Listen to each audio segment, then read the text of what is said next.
कि जब कोई भी लाइट रेज किसी स्मूथ प्लेन सरफेस पर पड़ती हैं, किसी चिकने सतह पर पड़ती हैं भैया, तो क्या वहाँ पे होता है, क्या फिनोमेना होता है, आइए देखा जाए।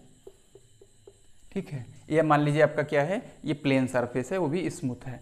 जब कोई भी लाइट रेज आती है भैया, कोई भी किरण जो है आपतित होती है, इसको बोला जाता है आपतित किरण। ठीक है, इंसिडेंट रेज। तो वो क्या होती है, इस प्लेन मिरर पर, या मिरर होगा, कोई भी स्मूथ सरफेस होगा, इस पे पड़ करके वो रिफ्लेक्ट हो जाती है। ठीक है, आई तो गई। अच्छा, गई कैसे, इसको भी हमको देखना होगा। ठीक है, यहाँ पे होता है नॉर्मल, ये क्या है, नॉर्मल मतलब लंबवत। ठीक है, चलो अब ये जब आई तो गई कैसे, परावर्तन का नियम होता है। परावर्तन का क्या होता है, नियम होता है, इसमें हम लोग सीखेंगे परावर्तन का नियम। तो जब लाइट आई तो उसमें प्रथम नियम क्या हुआ कि जितने एंगल पे आई थी उतने ही एंगल पे जाएगी भी।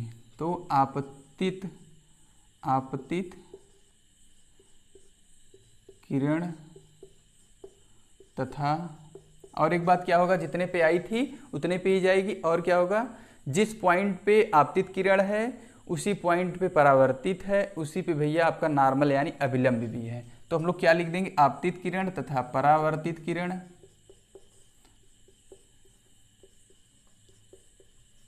तथा अभिलंब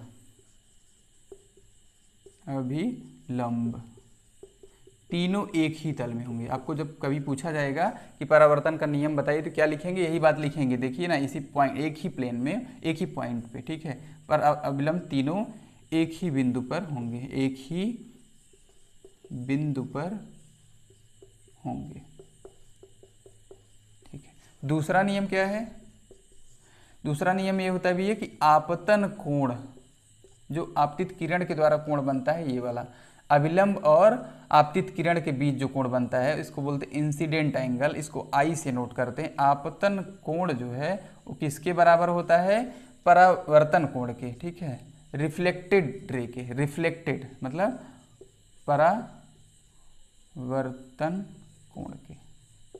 आपतन कोण बराबर परावर्तन कोण होता है। इसको आप angle I equal to angle R भी लिख सकते हैं। यहाँ एंगल आई से मतलब इंसिडेंट, आर से मतलब रिफ्लेक्टेड होता है। ठीक है, एक बार फिर मैं बोल दे रहा हूँ, जब कोई भी प्रकाश की किरण किसी चिकने तल पर पड़ती है तो जितने कोण पे वो आती है भैया अभिलंब के साथ, उतने ही